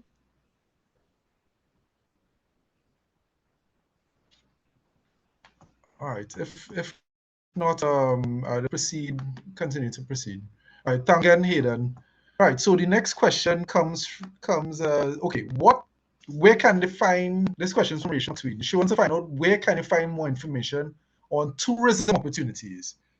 Say, Peru is one of those countries where there's a lot of potential that is already being utilized in terms of tourism. So I just want to go to Mr. Cordes. I don't know if this is a question that you might want to tackle. Where can someone who would like to get a little more information? I know you have provided us a lot of information already. A little more tourism. Where can person direct their attention? Thank you, Joel. Well, I would encourage, we are developing inside our team at From Peru. So at From Peru, first of all, my team has been gathering information about investment opportunities in tourism, say, for example, in which locations in Peru, near some touristic destinations or attractions, a specific type of resort or of eco lodge could be developed if we're talking about the hotel industry, for example, and also similar information for other touristic segments, such as the well-being segment or the meetings, conferences, tourism segment as well. So we would be a point of information. I would encourage you to contact. So if the organizers can also provide the participants with my email address, I would be delighted to receive any specific information, and also contact you with our specialist in the tourism sector. This is basically for investments into for potential investment opportunities in the touristic sector in Peru. But then also from Peru, we have a specific team, a large team that dedicates to the promotion of tourism. Promotion, not specifically investments in tourism, but the promotion of tourism by itself. So they have a lot of information about the touristic circuits and the main attractions of Peru. Also contact with, that's right, that's my email address there. So this team has more detailed information about tourism in Peru itself. So my team is mostly about, the information it handles is mostly about investments in tourism. So we both of the teams complement each other. That's one source. And also I would like to point out here in the chat, let me see, the names of two of, see if I can share this with you. The name of, there you go, Canatur and SHP, which are two of the top business associations in Peru dedicated to the tourism industry. Where in its websites also, then you can check information about how to work with these associations, detailed information about tourism in Peru, both for tourism opportunities, and also they might have also valuable information about investment opportunities as well. But if you would like, if someone would like also to contact someone from these chambers of commerce, from these chambers of tourism, then we would be also a point of contact. Just feel free to send us an email and share with us a specific request, and we can put you in contact with these associations too. All right. Joel? Appreciate it, Mr. Cordova. Joel, may I add just one word? Yeah. Thank you very much. Yep, deliver. This morning, I was reading in the newspapers, in the Peruvian newspapers, that the World Travel Awards 2023 has appointed Peru like the main destiny of South America. And we have gotten awards as the main destiny, and the main gastronomic destiny, main cultural destiny. Machu Picchu was the best attraction in the region. Also, we have, I don't know if you have heard of the Hiram Bingham train. It is a deluxe train managed by Belmont. These are the Orient Express trains from Arequipa to Cusco, going through Puno and Lake Titicaca, and it has been appointed as the best train in the region.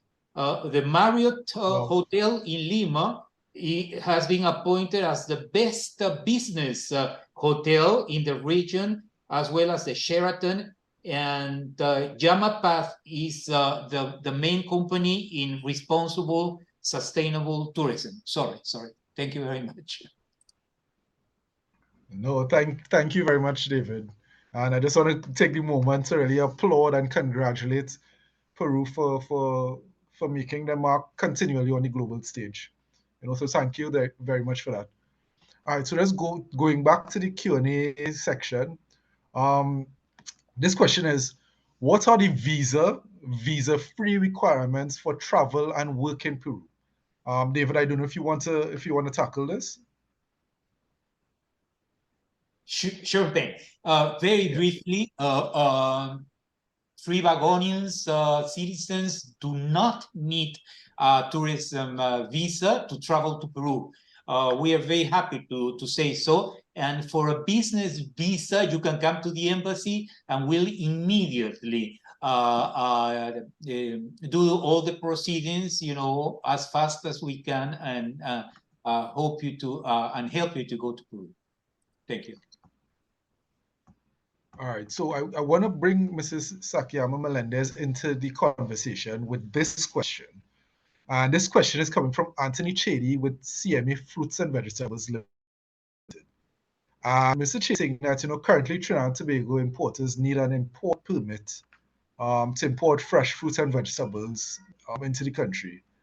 Do you all know if there are any current talk in terms of releasing import permits? I don't know if Mrs. Melendez might be the ideal person to answer the question, but I just want to know if you all happen to know if there are any conversations.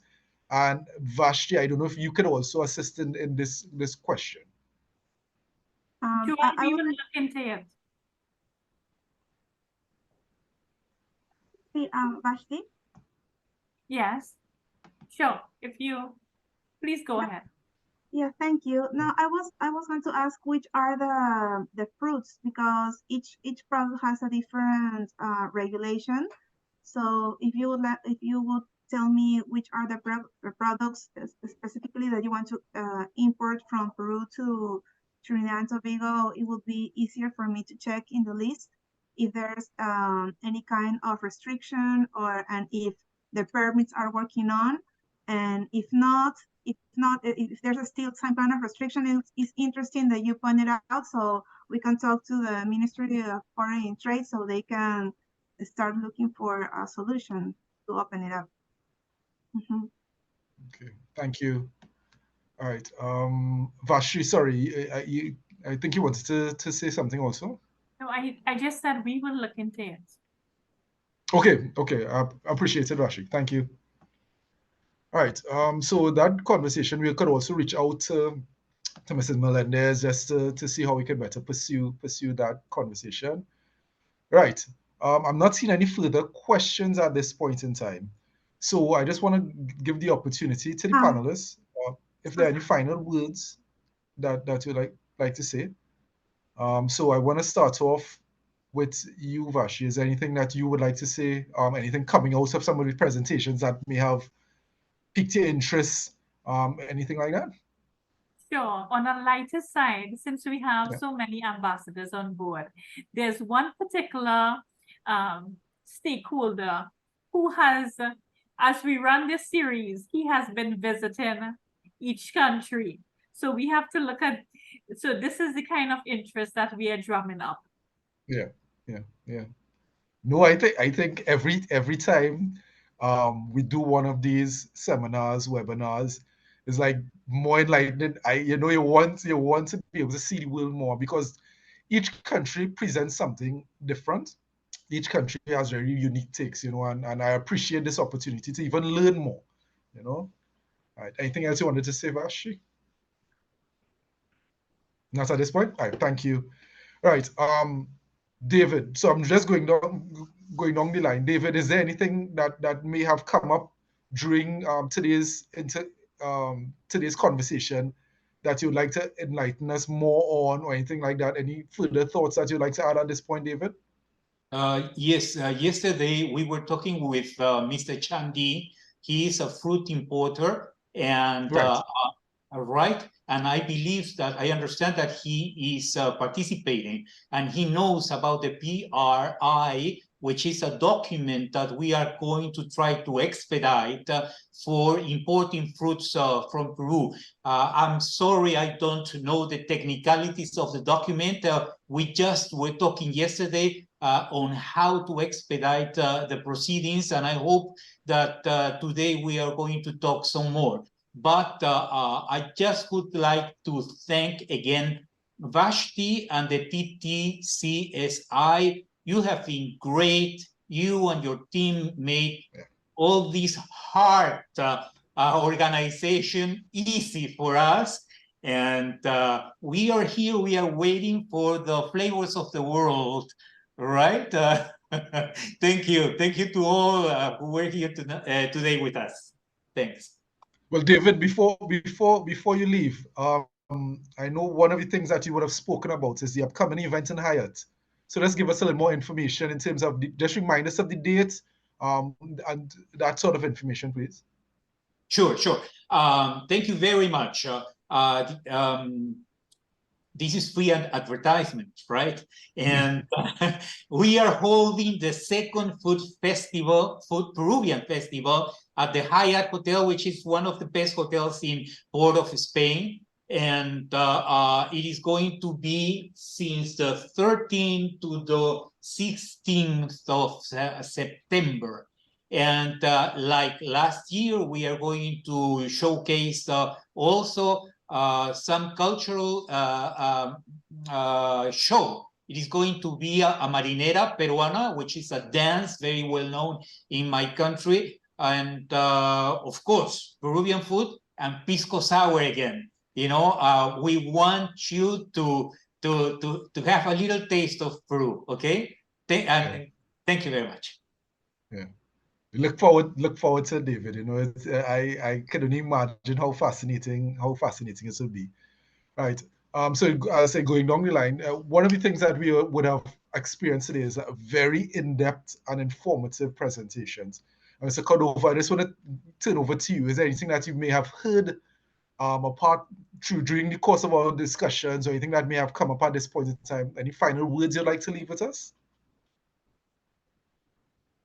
Sure, Joel, just thanks again for the opportunity to be with all of you, to bring this, also to be part of the message that Sayuri and His Excellency, the Ambassador, are bringing to the Trinidad and Tobago business community. Just to invite all of companies of Trinidad and Tobago to continue exploring business relations with Peru, investment opportunities as well in our country.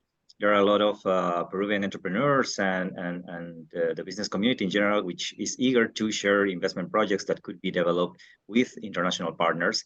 So I encourage all of you to explore, get to learn more about Peru, use us as a source of information. We work very closely with the Ministry of Foreign Affairs as well in Lima to provide all these set of opportunities. So those would be what I wanted to point out. Thank you. Well, I hope one day, I don't know, we didn't have the conversation if you have ever visited Trinidad and Tobago, but I just want to give this as the opportunity to invite you to Trinidad. You know, come and enjoy what we have to offer also. You know, it's already nice to see you. Thank you very much. Yeah, it would be great. No problem. All right, and this our final presentation from Mrs. Suri Sakiyama Melendez, and it was very informative, giving us, painting a picture of what the exports landscape like in Peru. So I just want to give you the opportunity now. Are there any final words you'd like to leave with us? Thank you very much, Joel. Thank you, and I would like to congratulate you all for this event. Thank you for having Peru as a country of interest, and thank you for the opportunity also for explaining about our exportable offer. I would also like to invite you to come to Expo Alimentaria. It's a fair, a trade show that we have in September. Is the last week of September, 27 up to 29 of September. And if any of you are importers or buyers of Peruvian food industry, could be fisheries, fresh fruits, processed foods, and you're interested to come to Peru, please send me an email and we can check with the committee, and we are able to invite you to come to Peru for this event and be part of the trade show and also of the roundtable meetings, the B2B meetings with Peruvian exporters. And well, also thank you again for the opportunity. The doors are open to continue these trade relationships, and also it would be interesting if in the upcoming years we can go with a trade mission to Trinidad and Tobago and explore a little bit more. Yeah. We look forward to it, and thank you very much for the invitation to come across to Peru. And I know the TTCSI team will also share that with some of the members to let them know what is going on in terms of Peru. Thank you very much for being with us. All right, and now we would have heard from Director Lane for the morning, but now we're giving the floor over to Director Lane to just walk us through, the final thank yous. Director Lane, the floor is yours. Thank you, Joel. I would like to firstly say today's session was really an eye-opener, very informative, and more so also engaging. Since we moved to this, this format of doing a lot of our stuff in the virtual sense, I always struggle sometimes does the message get across? Are people really engaged? But in this instance, the quality of the information, the speakers, it was of the highest quality, world class. So I would like to thank all involved for that. Specifically, I would like to start with thanking His Excellency, David Malaga, Ambassador of Peru, for being with us, for leading the talks. Leadership starts at the head. And we thank you very much for your information and doing your remarks today. Also, Mr. Daniel Cordova, very informative. Thank you very much. So we can get the full perspective of not just the trade side, but also the broader strategy for promoting Peru in terms of trade and investment. Thank you very much, Mr. Cordova. And also, Mrs. Sakihama Melendez, very informative. Thank you very much for being with us this morning and bringing such a wide array of information that, we were able to dig down and get some more details in there. 660 products being exported from Peru that's a huge success to you and your country. And thank you for opening your doors to us, the entire team. Vashti, CEO extraordinaire, and I'll just echo the sentiment of Joel, hardest CEO out there. I've had the pleasure of working for you for some time now, and it's always been a pleasure. Your work is always of the highest quality, and I encourage you to continue bringing the energy that you usually do. Yeah. To everyone in attendance, I saw it maxed out at 49. It's now at 47 participants. So we didn't have too much of an exodus. No one is running away just yet. So that means everyone was fully engaged. Thank you for taking time out of your busy schedule to be here with us and to share, to be exposed to the myriad open or possible in Peru. Thank you very much for your time. And nothing here that we do could happen without the generous support of our sponsors. I need to specifically mention the Exim Bank, First Citizen Bank, RBL, Republic Bank Limited, National Energy, Tatil, NCB Merchant Bank, the Unitrust Corporation, Carib Brewery, and Angostura. We thank you for your continued support. We know very well and we appreciate that nothing we do here can happen without that support. We thank you and we hope that you will continue to give us the support in the future. To the entire TTCSI team, who brought this initiative to the board, rolled it out, and now they're executing it so masterfully. Thank you very much. With Vashti at the helm, you and your team, you all are great. Continue the excellent work. I will tap back to the attendees, the ambassadors that actually took time from their very, very busy schedule to be part of this webinar. We thank you very much. We appreciate your presence. And I know Mrs. Sakiyama Melendez, she mentioned the Peruvian Trade Fair that will take place in end of September. We thank you very much for that extended invitation. I hope some of our importers and exporters and other stakeholders could pick up the offer. If not, given the short time frame to organize your team and so on, or budget restrictions, we are very open to a trade mission to Peru, and anyone on the group attending who wants to be part of that, I encourage you to reach out to the TTCSI and so that we can make this happen. So once again, thank you all very much. Joel, excellent job as usual. Thank you for your time and your balanced wisdom in moderating this event. Thank you very much, everyone. All right, thank you very much. Thank you very much, Mr. Alain. I really appreciate it. All right, so it's my privilege to, really participate in this enlightening session today. And, we hope that today's discussions would have provided you with valuable knowledge, new connections, and a deeper understanding of the possibilities that lie ahead when considering business ventures with Peru. Now, remember, the journey doesn't end here. This is just the beginning of potential collaborations and partnerships. So please keep the conversations going. And I just ask you to just reach out to the TTCSI team for any further information that you may require. And stay tuned for updates on upcoming webinars and events in the Doing Business in the World series. Goodbye and see you all soon.